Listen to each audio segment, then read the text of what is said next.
Twice every season, the NASCAR Cup Series heads to a small town in Tennessee to race at the track dubbed the Last Great Colosseum and world's fastest half mile, the steep bank bullring that is Bristol Motor Speedway.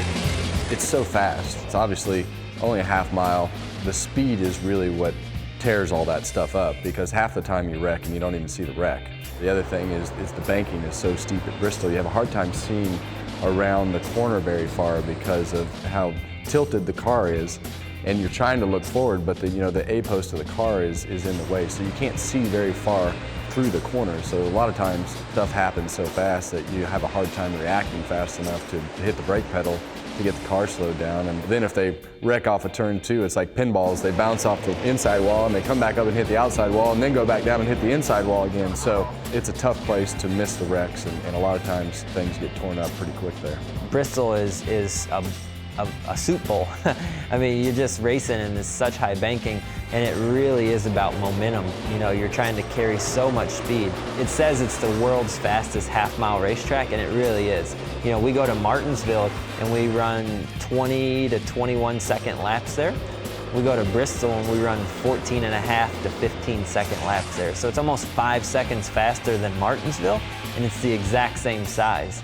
And it's all because of how high the banking is at the track. So it's very difficult to keep your concentration. You get going around the track so fast, you honestly lose sight of kind of where you're at on the racetrack, and it takes a lot of focus, and it's very physically demanding there because of the G-forces and the loads that we're pulling going, 150 miles an hour on this tight little small half-mile racetrack.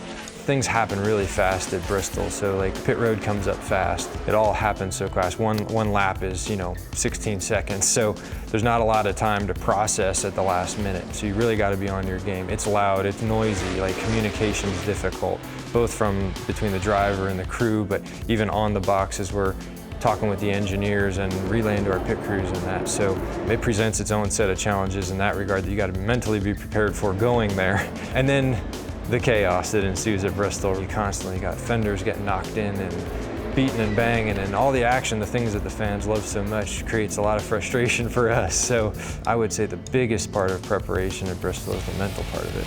Saturday night, racing under the lights in Bristol, baby!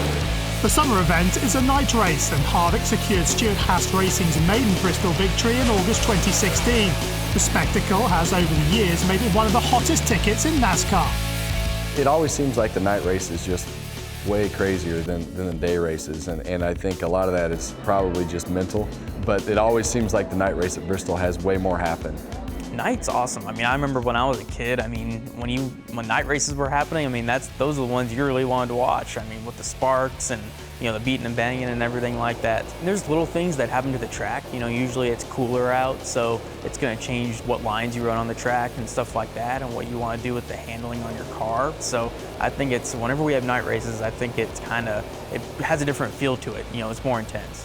And this year it's in the playoffs. Any race at Bristol is tough, but when you get into the summer months, I know it's a little bit later this year, but it'll still be hot, and there's a lot of things happening really fast, and there's a lot on the line this year for the playoffs in order to keep yourself moving through the rounds. So it's going to be an exciting place to have on the schedule at a very unique time when we all need the points to add up.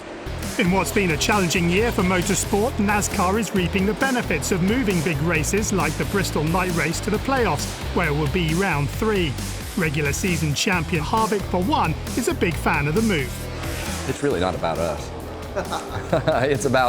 It's about how exciting the race is, putting all those races in the playoffs. It's exciting, and really that unknown is really what you want, because when you go to Bristol, anything can happen. Martinsville, Talladega, the Roval, you've got Richmond in there. So those are the exciting racetracks. Those are the ones that you want in the playoffs. I mean, you don't want to watch a boring football game, do you? No. Yeah, you want to watch an exciting race. So we're up for the challenge, and I don't think there's any more pressure or anything that goes with it. It's, in the end, it's another race at a really cool racetrack that you just have to go out there and wing it and see what happens.